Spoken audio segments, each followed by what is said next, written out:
Okey, dalam pembelian emas ni ada selalu satu isu yang selalu diperdebatkan oleh ramai orang adalah mengenai pembayaran secara bertangguh atau ada sesetengah orang menganggap itu adalah bayaran secara ansuran. Okey, mari kita tengok part 1. Apa kata seorang pakar tentang pembelian emas dengan cara yang selalu diperdebatkan ini. Check it out. Ya, soalan saya begini Ustaz. Bagaimana Ustaz kata tadi mengenai bayar beli emas ni mesti sama dan juga segera ya. Jadi bagaimana pula hukum kalau kita beli secara ansuran ini, doktor? Doktor ya. Jadi saya lihat sekarang ni mereka ni kadang-kadang beli secara ansuran bulanan ini. Adakah dikira melanggar hukum ke bagaimana ke Ustaz? Itu soalan saya Ustaz dan Nai. Terima kasih banyak Ustaz dan Nai. Assalamualaikum. Waalaikumsalam. Terima kasih Tuan Omar atas soalan yang diberikan. Jadi doktor, secara ansuran. Dipersilakan. Sebelum saya jawab betul, saya nak cerita sikitlah bahawa JAKIM ada satu parameter. Okey. Kan? Boleh. Nak bercakap soal emas ke apa ke, kita kena rujuk parameter ini dulu. Parameter dalam laman web JAKIM ada parameter pelaburan emas yang telah disahkan oleh Muzakarah Fatwa Majlis Kebangsaan pada tahun 2011. Okey. Jadi boleh cari dalam laman web JAKIM, boleh baca parameter pelaburan emas ini, dan kalau bagi siapa yang berminat nak mendalami lagi boleh tengok dia panggil parameter oleh AAIP, kita panggil sebagai organisasi perbankan Islam lah, bertempat di Bahrain. Dia ada mengeluarkan standard kurs niaga emas patuh syariah. Faham. Saya di Universiti Malaya bagi gerankan saya buat kajian, dan kita buat kajian tentang pelaburan emas lah. Kita ada complete set tentang kaedah pelaburan emas.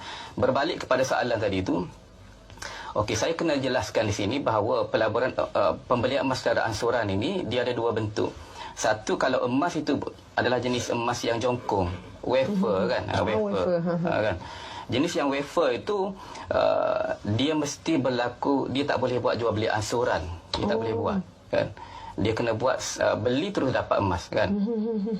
Tapi kalau barang kemas, dia hukumnya agak berbeza lah. Okey. Hukumnya agak berbeza barang kemas. Barang kemas ni kalau ikut parameter pelaburan JAKIM, dia tidak tertakluk kepada hukum-hukum yang saya tetapkan tadi.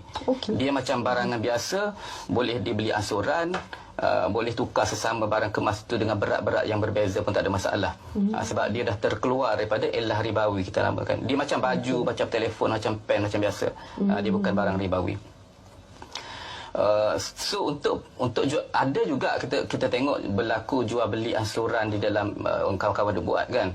Tapi kita kena tengok kalau nak buat ansuran tu sama ada dia patuh syariah atau tak patuh syariah, kan.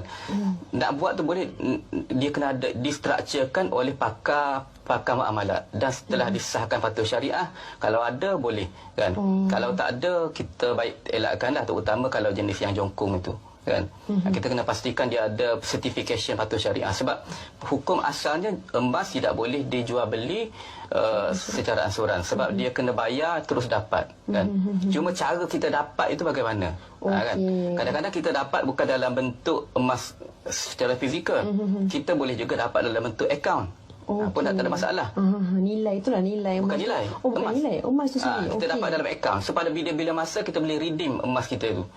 Banyak di pasaran di Malaysia yang patuh syariah, kita boleh beli secara akaun saja, kan. Mungkin dalam 6 saya rasa syarikat yang buat, termasuk bank-bank perbankan Islam ini, offer jual beli secara online patuh syariah. Pada bila-bila masa kita boleh redeem emas kita yang kita beli.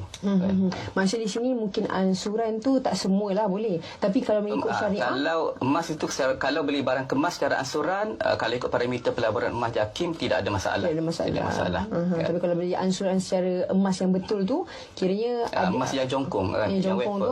Kalau contoh ada certain ikut syariah punya guideline, boleh dibenarkanlah. Dibenarkanlah. Dia kena, kalau dia kena ada certification patuh syariah. Kalau tak, dia ada macam-macam kat belakang tu, kita takut sikit cepat kaya lah.